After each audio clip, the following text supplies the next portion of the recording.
Hi guys, ICC champions ட்ராஃபியோட 8வது match ஆப்கானிஸ்தானும் இங்கிலாண்டும் ஆட போகிறாங்க. ஸோ லாகூர் கடாஃபி ஸ்டேடியமில் இந்த மேட்ச் வந்து நடக்க போகுது. இது லிட்ரலி ஒரு நாக் அவுட் மேட்ச் அப்படின்னு சொல்லலாம். ஏன்னா already Australia south Africa match வந்து நோ ரிசல்ட் ஆயிடுச்சு. மழை நாளில் நடக்கலை. ஆளுக்கு ஒரு பாயிண்ட்டு ஷேர் பண்ணிட்டாங்க. ஸோ 2 டீமும் 3 பாயிண்டில் இருக்காங்க. ஸோ இதில் தோக்குற டீம் வந்து எலிமினேட் ஆகிடுவாங்க இந்த குரூப் பியிலேருந்து அப்படிங்கிறது நம்ம பார்க்க வேண்டியது இருக்குது. பார்க்கலாம்.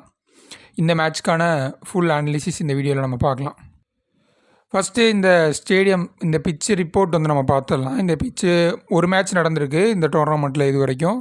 ஸோ இந்த டோர்னமெண்ட்டில் இது வரைக்கும் நம்ம ஒரு 7-6 மேட்ச் பார்த்துருக்கோம். ஸோ அதில் வந்து இந்த வென்யூவில் தான் அதிக ஹை ரன்ஸ் வந்து ரெஜிஸ்டர் ஆகிருக்கு. ஹை ஸ்கோரிங் மேட்சாக இருந்திருக்கு. 350 இங்கிலாண்டும் ஆஸ்திரேலியாவும் ஆடின மேட்ச். ஸோ 350 அடிப்பாங்க இங்கிலாண்டு. அதை ஆஸ்திரேலியா ரொம்ப கம்ஃபர்டபுளாக சேஸ் பண்ணுவாங்க. ஃபாஸ்ட் பவுலர்ஸுக்கும் சரி, ஸ்பின்னர்ஸுக்கும் சரி, எந்தவித அசிஸ்ட்டும் இந்த கிரவுண்டில் கிடைக்கல அப்படிங்கிறது நம்மளால் கிளியராக பார்க்க முடிஞ்சது. செகண்ட் இன்னிங்ஸில் இன்னும் கம்ஃபர்டபுளாக இருந்துச்சு பேட்டிங் ஆடுறதுக்கு பிச்சு அப்படிங்கிறது நம்மளால் பார்க்க முடிஞ்சிச்சு.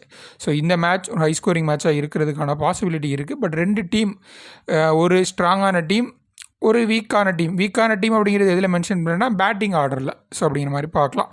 ஆப்கானிஸ்தான் ஃபஸ்ட்டு பேட்டிங் பண்ணாங்க அப்படின்னா அந்த 350 அப்படிங்கிறது வர்றதுக்கான பாசிபிலிட்டி ரொம்ப குறைவு. எக்ஸப்ட் ரஹ்மானுல்லா குர்பாஸ் ஒரு 35-40 ஓவர் வரைக்கும் ஆடினார் அப்படின்னா அது வர்றதுக்கான வாய்ப்பு இருக்குது. ரஹ்மானுல்லா குர்பாஸ் தவிர்த்து பேட்டர்ஸ் அப்படின்னு பார்க்கும்பொழுது அதிரடி ஆடக்கூடிய பேட்டர்ஸ் யாருமே இல்லை. எல்லாருமே ரன்னபால் ஆடக்கூடிய பேட்டர்ஸ் தான். ரஹ்மத் ஷா, இப்ராஹிம் சத்ரான், அஸ்மத்துல்லா சாகிதி அப்படின்னு சொல்லிட்டு ஸ்ட்ரைக் ரொட்டேட் பண்ணக்கூடிய பிளேயர்ஸ் தான் நிறைய இருக்காங்க. ஸோ அதனால் வந்து அது கொஞ்சம் நீங்கள் அவாய்ட் பண்ணலாம். இங்கிலாந்து பேட்டிங் பண்ணாங்க அப்படின்னா டெஃபினட்டாக அந்த 350 அந்த ரேஞ்சில் வர்றதுக்கு பாசிபிலிட்டி இருக்குது. ஸ்பின்னர்ஸை பெட்டராக ஹேண்டில் பண்ணிட்டாங்க அப்படின்னா மட்டுமே போதும், ரன்ஸ் வர்றதுக்கு வாய்ப்புகள் அதிகமாக இருக்குது. ஸோ இதை மைண்டில் வச்சுக்கோங்க. நம்பர்ஸ் அப்படின்னு பார்க்கும்பொழுது ஓவரால் 75 மேட்ச் நடந்திருக்கு. பேட்டிங் ஃபஸ்ட்டு 37, பேட்டிங் சேஸ் பண்ண டீம் 36 முறை வின் பண்ணியிருக்காங்க அப்படிங்கிறது பார்க்க வேண்டியது இருக்குது. பேட்டர்ஸுக்கு ஃபேவரபுளாக தான் இருக்கும். பவுலர்ஸுக்கு 25% அப்படிங்கிறது கொஞ்சம் சான்ஸில் தான் கொடுத்துருக்கேன். பட் பேட்டர்ஸ் ஃப்ரெண்ட்லி விக்கெட்டாக தான் இருக்கிறதுக்கு நிறைய வாய்ப்பு இருக்குது. லைவ் பிச் ரிப்போர்ட் எதுக்கும் இருக்கா பார்த்துறது நல்லது. ஏன்னா நம்ம வந்து டெலிவிஷனில் போடுவாங்க, அதில் பார்த்தோம் அப்படின்னா இன்னும் நம்மளுக்கு பெட்டரான ஐடியா கிடைக்கும். இன்ஃபர்மேஷன் கிடச்சிச்சு அப்படின்னா நான் டெலிகிராம் சேனலில் ஷேர் பண்ணுறேன். 2 டீமோட ப்ராபல் பிளேயிங் 11 பார்த்துடலாம். 2 டீமுமே ஒரு லாஸுக்கு அப்புறம் வர்றாங்க. ஒரு சில சேஞ்சஸ் நம்ம எதிர்பார்க்கலாம் அப்படின்னு நினைக்கிறேன். ஆப்கானிஸ்தான் என்ன சேஞ்ச் பண்ண போகிறாங்க அப்படிங்கிறது கிளியராக தெரில. ஏன்னா அவங்களுக்கு பெஞ்சில் யார் பெருசாக இருக்காங்க ஸ்ட்ராங்காக அப்படின்னு தெரில. என்ன ஒரு எக்ஸ்ட்ரா ஃபாஸ்ட் பவுலரோட போவாங்களா? ஃபரீத் மாலிக் அவர் இருக்கார், அவரை மேபி ட்ரை பண்ணுறாங்களா அப்படிங்கிறத பார்க்கணும். மற்றபடி வேறு எந்த சேஞ்சும் பெருசாக பண்ண மாட்டாங்க அப்படின்னு தான் தோணுது. இங்கிலாண்டை பொறுத்த வரைக்கும் அவங்களுக்கு ஒரு ஃபோர்ஸ் சேஞ்ச் இருக்குது. Brydon Carse injury. ஸோ இந்த ஐசிசி சாம்பியன்ஸ் ட்ராஃபிலேருந்து விலகி இருக்கார். ஸோ இன்னும் இங்கிலாந்து ஸ்குவாட் அனௌன்ஸ் பண்ணல. எப்பயுமே இந்த டயத்துக்கு அனௌன்ஸ் பண்ணிடுவாங்க, அவங்களுடைய பிளேயிங் 11 அனௌன்ஸ் பண்ணிடுவாங்க. இன்னும் அனௌன்ஸ் பண்ணலை.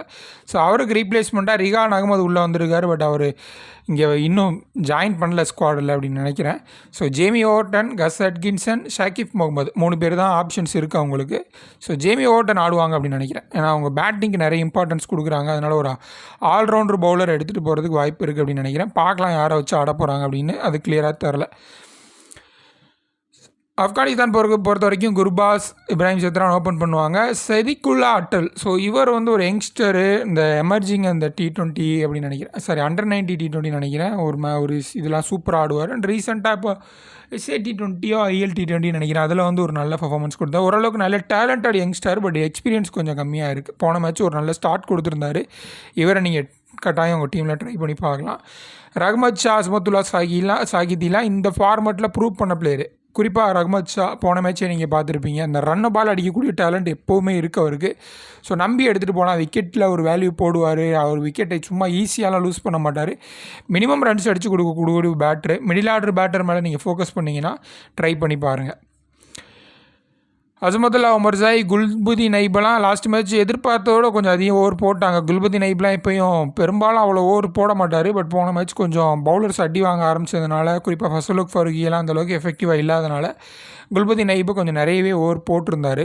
ஸோ இந்த மேட்சும் போட வேண்டியது இருக்கும் அப்படின்னு நினைக்கிறேன். ஏன்னா நியூ பாலில் பெருசாக ஹெல்ப் இருக்காது அப்படிங்கிறதுனால குல்புதீன் நைபெல்லாம் வந்து ஒரு நல்ல ஆப்ஷனாக நீங்கள் பார்க்கலாம். மற்றபடி ஸ்பின்னர்ஸ் எப்போயுமே இம்பார்ட்டன்ட் தான்.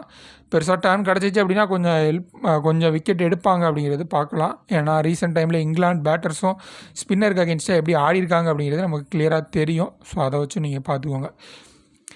இங்கிலாண்டை பொறுத்த வரைக்கும் எல்லா பேட்டரும் ஆல்மோஸ்ட் ஹிட் ஆர் மிஸ் மட்டும்தான், ஹிட் ஆர் மிஸ் அப்படிங்கிற ஃபார்மெட்டில் தான் விளையாண்டுட்டு இருக்காங்க, except Joe Root. So remaining players எல்லாருமே சும்மா சுற்றிட்டு இருக்காங்க.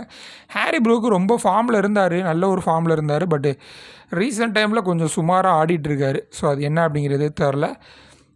மற்ற பிளேயர்ஸ் எல்லாமே பார்த்திங்கன்னா ஓரளவுக்கு டீசெண்டாக ஆடி இருக்காங்க அப்படின்னு சொல்லலாம். பட்டு அந்தளவுக்கு பேட்டிங் அப்படிங்கிறது வந்து கொஞ்சம் சுமாராக தான் இருந்திருக்கு. பவுலர்ஸை பொறுத்த வரைக்கும் ஆர்ச்சர் ரொம்ப சுமாராக பவுல் பண்ணிருக்க மாதிரி தெரியுது இன்ஜுரியிலேருந்து வந்ததுக்கப்புறம்.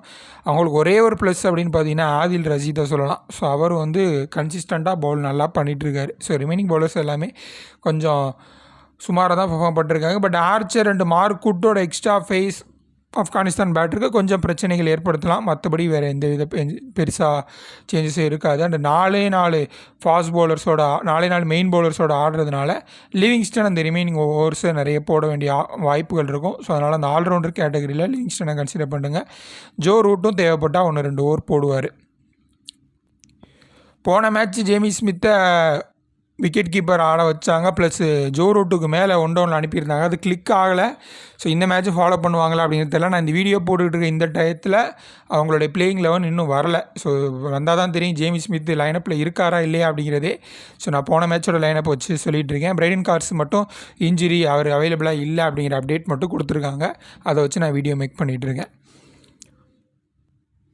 ஓகே, இந்த மேட்சை பொறுத்த வரைக்கும் சேஃபான கேப்டன் வைஸ் கேப்டன் சாய்ஸ் அப்படின்னு பார்க்கும்போது ரஷீத் கான் ஆவிஷா ஒரு நல்ல ஆப்ஷன். போன மேட்ச் விக்கெட்லெஸ்ஸாக இருந்தாலுமே கூட wicket taking bowler. But and பேட்டிங்லேயும் பார்த்தீங்கன்னா உங்களுக்கு ரன்ஸ் அடித்து கொடுப்பாரு. ஜோ ரூட்டு, பென் டக்கெட் இவங்களையும் ட்ரை பண்ணி பார்க்கலாம். பென் டக்கெட் கொஞ்சம் ரிஸ்கி ஆப்ஷன் தான், அடித்தா அடிப்பார், இல்லைனா விக்கெட் வந்து கொடுத்துட்டு போயிடுவார். பட் ரூட் வந்து நம்ம தாராளமாக கன்சிடர் பண்ணலாம். கிராண்ட் லீகை பொறுத்த வரைக்கும் பார்த்திங்கன்னா ரஹ்மானுல்லா குர்பாஸ் குறிப்பாக ஃபஸ்ட்டு பேட்டிங் பண்ணாங்க ஆப்கானிஸ்தான் அப்படின்னா. ஏன்னா ஃபஸ்ட்டு பேட்டிங்கில் அவருக்கு நல்ல நம்பர்ஸ் இருக்குது. சேசிங்கில் கொஞ்சம் திணறி இருக்கார். சேசிங்கில் அந்தளவுக்கு நல்ல நம்பர்ஸ் இல்லை. பில் சால்ட் அதிரடி ஆடக்கூடிய பேட்ரு. பட் ரீசெண்ட் டைமில் அந்தளவுக்கு ஸ்டார்ட் கிடைக்கும், பட் அதை பெருசாக கன்வெர்ட் பண்ண மாட்டார். அது கொஞ்சம் நிறைய ஃப்ளாப் வந்துருக்கு. ஸோ இந்த மேட்ச் கொஞ்சம் நல்லா ஆடுவார் அப்படிங்கிறப்பாங்க. எப்போயுமே நல்லா ஸ்டார்ட் கிடைக்கும் அதிரடி ஆடக்கூடிய பேட்ரு. 1-2 சான்சஸ் கிடைச்சது அப்படின்னா பர்ஃபார்ம் பண்ண வாய்ப்புகள் இருக்குது. இப்ராஹிம் சத்ரான் பெரிய ஸ்கோர் அடிக்கிறதுக்கு ஒரு பேர் போனவர் தான். அடித்தார் அப்படின்னா செஞ்சுரி அடிப்பார், பெரிய ஸ்கோர் 150 அந்த மாதிரி பெரிய 100s அடிக்கக்கூடிய எபிலிட்டி இருக்குது. இங்கிலாந்து மாதிரி ஒரு ஸ்ட்ராங் ஆப்போனண்ட்டுக்கு அகேன்ஸ்டாக அடிக்க முடியுமா அப்படிங்கிறது ஒரு கேள்விக்குறி. அப்படின்னாலும் ஒரு பெரிய இன்ஜுரிக்கு அப்புறம் இருந்து வர்றாரு. ஸோ கொஞ்சம் ஸ்டார்ட் டைம் எடுத்து ஆடினார் அப்படின்னா அவருடைய வழக்கமான இன்னிங்ஸ் ஆடுறதுக்கு வாய்ப்பு இருக்குது. இங்கிலாண்டோட பவுலிங் யூனிட்டும் அந்தளவுக்கு டெட்லி பவுலிங் யூனிட் அப்படின்லாம் சொல்ல முடியாது. ஏன்னா போன மேட்ச்சே 350 ரன் அடி வாங்கி தான் தோற்றுருக்காங்க. 350 ரன் டிஃபெண்ட் பண்ண முடியல. ஸோ அந்த மாதிரி ஒரு பவுலிங் யூனிட்டாக தான் இருக்காங்க. ஆதில் ரஷீத் மட்டும்தான் நல்லா பண்ணிகிட்ருக்காரு ரீசெண்ட் டைமில். ஸோ அதனால் அடிக்கிறதுக்கு வாய்ப்பு இருக்குது அப்படின்னு நினைக்கிறேன். ஸோ ட்ரை பண்ணி பாருங்கள். கிராண்ட் லீக் அந்த மாதிரி தான். ரிஸ்கி பிக் அப்படின்னு பார்க்கும்பொழுது ஹாரி ப்ரூக் ஒரு 2 or 3 மந்த்துக்கு முன்னாடி கேட்டிருந்தோம் அப்படின்னா ஹாரி ப்ரூக்கெல்லாம் ஸ்மால் லீக்லேயே கேப்டன் வைஸ் கேப்டனாகவே போடலாம், அந்த மாதிரி ஒரு ஃபார்மில் இருந்தார். பட் இந்தியா டூர் வந்ததுக்கப்புறம் அவருடைய ஃபார்ம் கொஞ்சம் ரொம்ப சுமாராக இருந்தது. குறிப்பாக ஸ்பின்னர்ஸ் ஆடுறதுக்கு ரொம்ப சிரமப்படுறாரு. ஸோ ஸ்பின்னர்ஸு ஆப்கானிஸ்தானோட பலமாக இருந்திருக்கு. ஸோ இந்த மேட்ச் நல்ல சேலஞ்சிங் இருக்கும். பட் ஸ்டில் எதுக்காக கொடுக்குறேன் அப்படின்னா பாகிஸ்தானில் அவருக்கு நல்ல நம்பர்ஸ் இருக்குது அப்படிங்கிறது நம்ம பார்த்துருக்கோம். ஸோ அதனால் வந்து ஒரு நல்ல ஆப்ஷனாக இருப்பார் அப்படின்னு தோணுது. பார்க்கலாம். கிராண்ட் லீக் இந்த மாதிரி போகிறவங்க ட்ரை பண்ணி பாருங்கள். நூர் அகமது போன மேட்ச் கொஞ்சம் லைனில் நேரத்தில் கொஞ்சம் சுமாராக போட்டுட்டு இருந்தார். அதனால் கொஞ்சம் ரன்ஸும் கன்சிட் பண்ணார். ஒரே ஒரு விக்கெட் மட்டும் எடுத்திருந்தார். பட் நூர் அகமதை பொறுத்த வரைக்கும் சாலிடான பிக்கு. விக்கெட் எடுக்க ஆரம்பித்தார் அப்படின்னா கன்சிஸ்டண்ட்டாக எடுப்பார். ஸோ அது வந்து ரொம்ப ரொம்ப யூஸ்ஃபுல்லாக இருக்கும். அண்ட் மார்க் வுட்டு அவரோட எக்ஸ்ட்ரா ஃபேஸ் கட்டாயம் ஒரு பிரச்சனையாக இருக்கும் அப்படிங்கிறது தோணுது எனக்கு இந்த மேட்சை பொறுத்த வரைக்கும் ஆப்கானிஸ்தான் பேட்டர்ஸுக்கு. ஸோ அதனால் ட்ரை பண்ணி பாருங்கள். கிராண்ட் லீகை பொறுத்த வரைக்கும் செதிக்குல்லா ஆட்டல். ஸோ இவரை வந்து ரொம்ப ஹையாக ரேட் பண்ணுறாங்க. இன்டர்நேஷ்னல் ஃபார்மெட்டுக்கு கொஞ்சம் ஏர்லி ஸ்டேஜில் இருக்கார். அந்தளவுக்கு எக்ஸ்பீரியன்ஸ் இல்லை அப்படின்னாலும் அண்டர் 90 வேர்ல்டு கப்பு, அதுக்கப்புறம் வந்து T20s லீக் இதிலலாம் ப்ரூவ் பண்ணிட்டு தான் சாலிடாக அவருடைய நேம் ப்ரூவ் பண்ணிட்டு தான் உள்ளே வந்திருக்காரு டீமுக்குள்ளே. ஸோ அதனால் அந்த பொட்டன்ஷியல் இருக்குது, எக்ஸ்பீரியன்ஸ் மட்டும் இல்லை. அது கொஞ்சம் பார்த்து ஆடினார் அப்படின்னா டெஃபினட்டாக நல்ல பர்ஃபார்மன்ஸ் கொடுக்குறது வாய்ப்பு இருக்குது. ஜேமி ஸ்மித் இங்கிலாந்து கண்டிஷனில் பயங்கரமாக ஆடுவார். ஸோ நல்ல அதிரடி ஆடக்கூடிய ஒரு பேட்ரு. டாப் ஆர்டரில் வேறு பேட்டிங் அனுப்புகிறாங்க. ஸ்பின்னர்ஸை கொஞ்சம் பார்த்து ஆடினார் அப்படின்னா இவர்கிட்ட இருந்து நல்லா ரன்ஸ் வர்றது வாய்ப்பு இருக்குது. ப்ளஸ் விக்கெட் கீப்பிங் இவர் தான் பண்ணுறாரு. பில் சால்ட்டோ பட்லரோ பண்ணலை. அதனால் அதில் கூட கொஞ்சம் பாயிண்ட் கிடைக்கிறது வாய்ப்பு இருக்குது. குல்புதீன் நைபு இந்தியா மாதிரி டீம் கூடலாம் நல்ல இன்னிங்ஸ் ஆடிருக்காரு. நல்ல பர்ஃபார்மன்ஸ் பேட்டிங்லேயும் பவுலிங் ரெண்டுலேயுமே கொடுத்துருக்காரு. ஸோ குல்புதீன் நைபை பொறுத்த வரைக்கும் போன மேட்ச் கொஞ்சம் எக்ஸ்ட்ரா ஓவர்ஸ் கொடுக்குறத நம்ம பார்த்தோம். ஸோ இந்த மேட்ச் அது மாதிரி கொடுத்தாங்கன்னா விக்கெட்லேருந்து ஒரு 2-3 விக்கெட்டு 2 விக்கெட்டு அதிகபட்சம். பேட்டிங்கு கண்டிப்பாக டெப்த் வரைக்கும் போகும் ஆப்கானிஸ்தானோட பேட்டிங் யூனிட் அப்படின்னு நினைக்கிறேன். ஸோ அதனால் அங்கேருந்து ஒரு 30-40 ரன்னு அந்த மாதிரி கிடச்சிச்சு அப்படின்னா செம யூஸ்ஃபுல் பிக்காக இருப்பார் அப்படிங்கிறதுல எந்த இது சந்தேகமும் இல்லை. அண்ட் என்னுடைய ஃபைனல் டீம் இதுதான். ஸோ இதில் வந்து நான் ஓப்பனர்ஸ் ஆப்கானிஸ்தானோட ஓப்பனர்ஸ் தான் ரொம்ப கன்சிஸ்டண்ட்டாக பெர்ஃபார்ம் பண்ணியிருக்காங்க நிறைய ஐசிசி டோர்னமெண்ட்லேயே ஆகட்டும் மேட்சஸ்லேயே ஆகட்டும். அதனால் வந்து அவங்கள நான் எடுத்துருக்கேன். இதில் நீங்கள் ரஹ்மத் ஷாவை கன்சிடர் பண்ணுறதா தான் பண்ணலாம். அவர் ரொம்ப கன்சிஸ்டண்ட்டாக பெர்ஃபார்ம் பண்ணுவார். முகமது நபி பேட்டிங் பவுலிங் ரெண்டுலேயுமே கான்ட்ரிபியூட் பண்ணுவார் அப்படிங்கிறதுனால அவர் எடுத்திருக்கேன். ஸோ பிச்சு பெருசாக டர்ன்லாம் இருக்காது அப்படிங்கிற மாதிரி தோணுச்சு அப்படின்னா நபி நம்ம ட்ராப் பண்ணிடலாம். ட்ராப் பண்ணிவிட்டு எக்ஸ்ட்ரா பேட்டர்ஸ் கூட நம்ம தாராளமாக எடுத்துக்கலாம். பவுலர்ஸ் மார்க்வுட் ஆர்ச்சர் பக்கம் போயிருக்கேன். அண்ட் அகெயின் திரும்ப சொல்கிறது தான், ட்ரீம் 11 ஃபேண்டசி பாயிண்ட் பேட்டர்ஸுக்கு சாதகமாக தான் இருக்குது. ஸோ அதனால் வந்து நீங்கள் எக்ஸ்ட்ரா 4 பவுலர் அப்படிங்கிறது ரிஸ்கியான ஒரு காம்பினேஷன் தான்.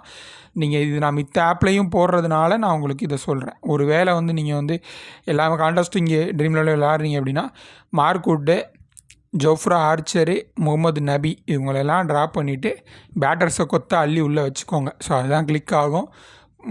திரும்ப நான் அதுதான் சொல்லிகிட்டு இருக்கேன். ஸோ அதை வந்து ஃபாலோ பண்ணிக்கோங்க. அண்ட் இதில் ஏதாவது சேஞ்ச் இருந்துச்சு அப்படின்னா ஃபைனல் டீம் நான் உங்களுக்கு டெலிகிராம் சேனலில் தரேன், ஜாயின் பண்ணிக்கோங்க. நன்றி.